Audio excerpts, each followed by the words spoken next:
Hey, Scott, Awesome. how's it going today? Hey, pleasure. Pleasure. How's it going yourself? Pretty good, pretty good. Pretty excited to talk about your film Fall coming to theaters August 12th, this Friday, only in theaters. So gotta check it Yeah. out.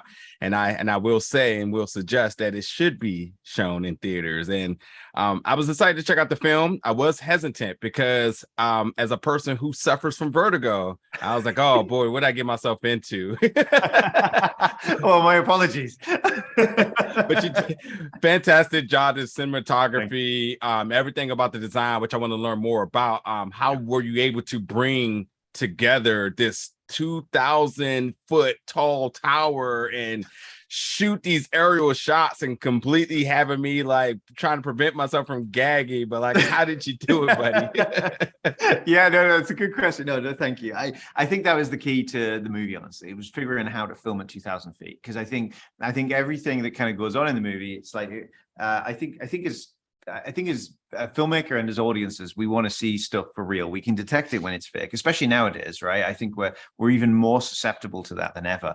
And I think a good film example of that is Top Gun that just came out, of like really filming those stunts for real, really immersing Yeah. you, is a theme park ride. And to be honest, that's what we set out to do originally with this, is do a theme park ride. It was like, let's make that experience immersive. Let's really use the theater for what the theater can be and show off what a theater can do. So we kind of went about shooting like IMAX size for real and really kind of putting everyone there. So that was the kind of central mission of the movie. And we basically, yeah, we ended up filming, finding a way to get at 2,000 feet and film the girls there and really do it. So that was what I think kind of made it work, honestly. Yeah. Yeah. Whew.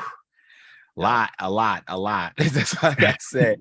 You talk about the girls, so yeah, let's talk about Yeah. your two stars of this Ah, film, Virginia yeah. and Grace playing Becky and Hunter. First thing I want to ask is Virginia, and because of what her character does Yeah. in this film, I want to know, is she just truly that strong, or how did you kind of like give put how did you film that, and showing that incredible amount of strength she had to continuously show throughout the film and some of the stunts that was happening? Yeah. No, she's no, look, they were both ace. I think the thing is, they both, what we ended up doing was, well, for first of all, I had to kind of filter through in terms of auditioning of really who was being honest with me about heights, because knowing you're going to film it at that height, and they were going to be stuck up there for several weeks essentially as we filmed the film around them. It was a case of trying to filter out anyone that was just faking it just to get the job, honestly. Yeah. So it's kind of like, so I showed all the actors that I met, I showed them like, look, okay, here's this cliff we found,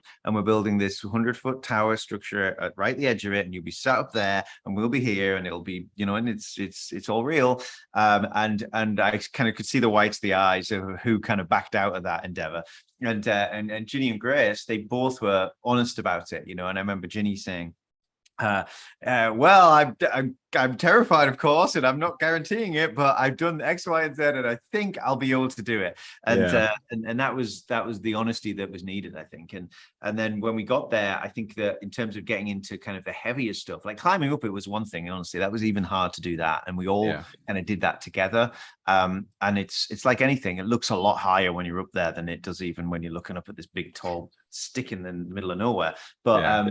I think that the things that made it work were, we had this incredible stunt team led by Ingrid Klein, and she got the guys who did the Dubai tower stunt with on mission, Mm. to do the rigging. So we were able to kind of rig them, and they felt safe, and little by little, they wanted to do the stunts. Like, it wasn't expected of them, but they Wow. really wanted to do as much as they could, and really they ended up doing pretty much everything. And what it led to was we were able to then adapt the cinematography into a way where we could really capture the girls really doing it. There's a shot, there's a bunch of different ones, like Ginny hanging off and hanging down, and it's all in like one shot, really, with Virginia.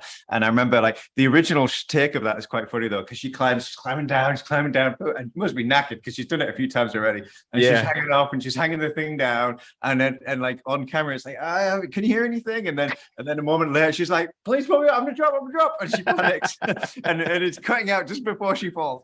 So yeah, she was, they were super brave, and really put themselves through. They got basically the crap kicked out of them. And but they went for it, man. And you capture it. And I think that's the key to it, right? It's like they not only kind of played these incredible parts, but they delivered and being able to kind of be there in the film with them, and because we did it. And so it's as real as the tower as them doing it. And it all, that for me is what I think is, I'm very proud of in the film, is to be captured in. It's like testimony forever. It's on film, Yeah, hats off to the crew, everybody involved. I mean, that's an amazing story to hear. And I could imagine if there's some BTS here, I think the audience would love to have some of that, once we get to DVD and Blu-ray stages of this. Yeah, there is some good stuff. There's some good stuff in there, I promise. Yeah, absolutely. Oh, right, I'm looking forward to that. You did talk about the cinematography. There was actually a drone in the film. Right. What other types of cameras did you kind of use to capture? Well, we're really like one of the keys. Well, one of them was doing it for IMAX, so we had to use a special large format. Oh, that's right. Yeah, special lens plate so that we capture that wide. I think the other part of it that really fed into the cinematography that's interesting. By the way, cinematographer McGregor was the guy doing it, and he for me was very much like we've got to find the right it's all about finding the right location, and it's filmed real, and it's kind of organizing our day around our big light called the sun, and so we kind of had to angle around it, and then but what we would do is a wide, to keep it to make it for theaters for that experience. Mac actually brought along a VR headset, so that rather than watching on a little monitor like you would as normal like directing thing, we were able to put it and project it onto an IMAX cinema and sit in the cinema and watch it as if we're watching it in the cinema. So it changed the way that we shot the movie, the way we framed it. We invariably went wider, because wider, you could still see the character on the cinema screen, even though on a monitor you might not. And so it forced us to go wider and much more kind of theatrical and cinematic style. And then drones wise, we had quite a few drones. And but there's a couple of drone stories. Like I think I'll tell you my funniest that I shouldn't really say, and it's probably going to lead to legal action. Is a film like this. Like when we were making it, before Lionsgate picked it up, you kind of have a limited budget, right? And you're doing this thing, and invariably lots of things go wrong and happen and getting away with it. So you run out of money when you need the money, right? for a drone day, right? And so I remember driving in one day, and we didn't have the drone, but we needed to film some shots. And I remember thinking, I have to get the shots from high up, because there's no way I can do it any other way.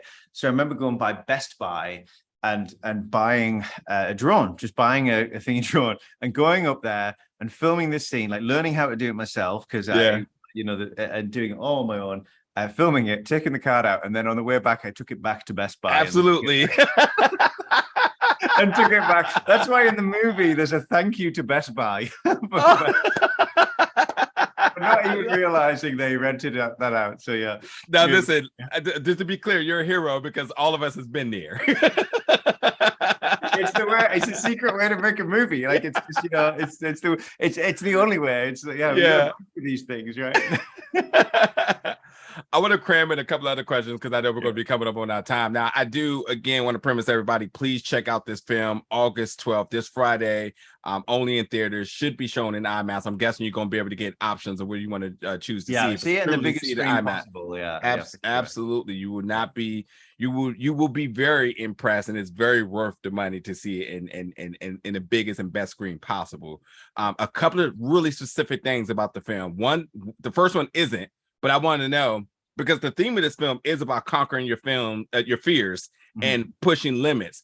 Was there ever an idea that you originally started with that you kind of deviated from, or was there even potentially a alternate ending that you were kind of working around with? Oh, a lot of that. Yeah, totally. Like originally, like this film started, actually, Jono and I kind of came up with it we kind of came up with a short of it originally. And we originally came up with a pitch, and we thought, it'd be maybe a good short. We don't know, because conceptually it's interesting. And we ended up just writing this thing in a day, this one day kind of like 20-pager thing. And it was like an element of this. It was more about the climb, actually. But that was with Becky and Dan. It was a male and female combo, different relationship, different thing. And it started out that way. And so the film kind of developed just through that process of like trying to find the best story and the best way to tell a story for feature. But I think that, in terms of the end, I think what we did with this one, which was enjoyable and challenging, was we wrote the concept of, okay, we found this incredible potential location and all these kind of things. So like, imagine we're there, and as someone who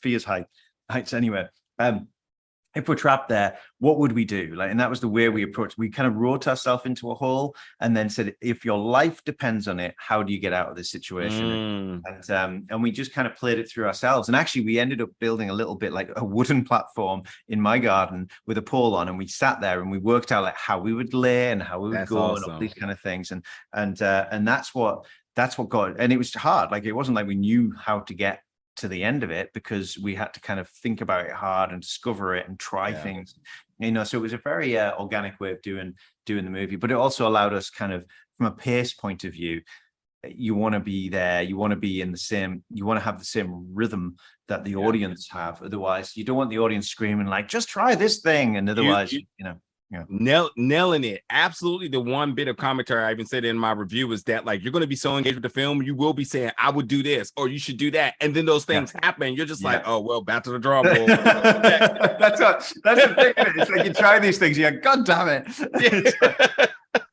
Hey, really quickly, over your right shoulder, is that a buzzard? You know that? Okay, so get this.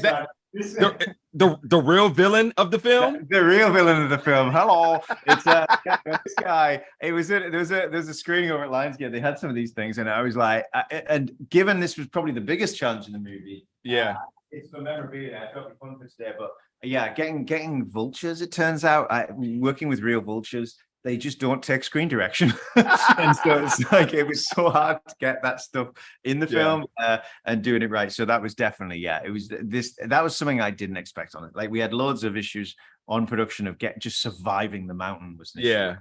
But actually, the surprise one of how difficult it really was dealing with vultures, man. Just never. My recommendation for everyone is never film with vultures. Like, actually, that's not fair, because the vulture guys who work in Hollywood, no, hire those guys. They're the best. But equally, it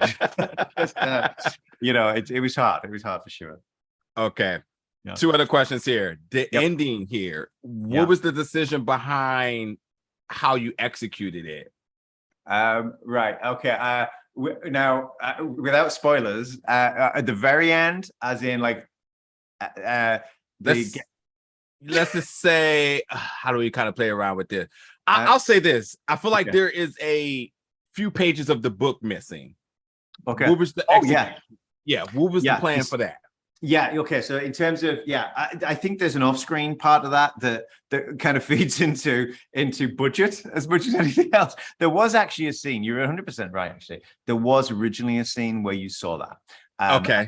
And then like everything, you're kind of left with, okay, we can't afford to do that. So how do you tell the story otherwise? And that's kind of so I again, I'm trying to avoid any words that might give it away. But I think you know what I mean. And it's like, there was a sequence that did that originally, but that is, again, like, the difference with this movie is, like, if this was a studio movie, it would be a like $50-100 million movie. The reality is it's a $3 million movie, right? So you don't have those things to play with. You have to kind of focus on the kind of central thing and just be kind of focused on that, I think, All right, two other questions. I know I'm coming up on time.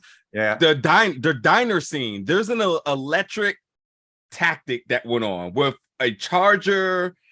Has that been tested?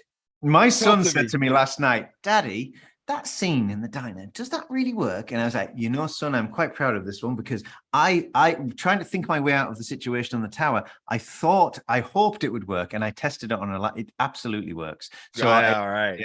And I was really pleased, because it was like, because again, it's, you write yourself in a corner. It was after weeks of thinking, how the hell can we get out of this thing? And I thought, would this work? And I tried it, and it absolutely 100% works. It's a great life hack. I'm quite pleased that I came out with that one. Excellent. And then obviously my final question here is one of my favorites in Hollywood, and your entire cast, very small cast, but everybody really had very powerful moments.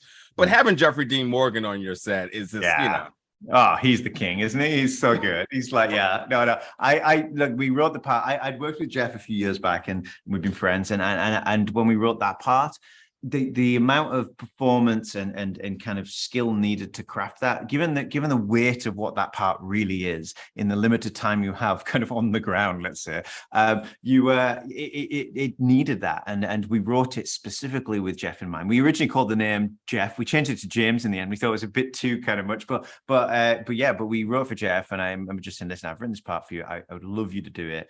and for us to, and so yeah, so it was and thank goodness he loved it and went for it, because he absolutely my favorite Hollywood daddy is Jeffrey D. Morgan. What an amazing guy. And overall, this is a fantastic film, for better or for worse, for my health issues with the vertigo. I entirely enjoyed Look, it. you're stronger for it, I promise you. You went through, you went on the ride, you got off it, you survived. It's great. You just got to go in it again until you kind of Listen, once I figured out the theme of the film and conquering fears and pushing the limits, I said, well, wouldn't that be something if I didn't? Exactly. There you go.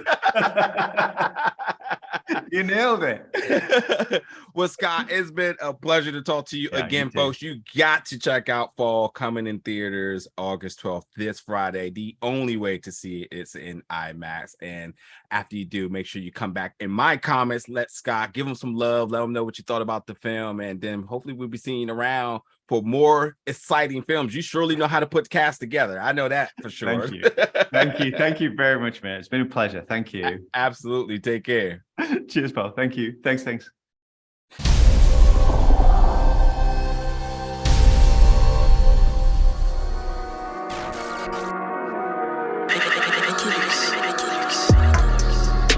gold bell.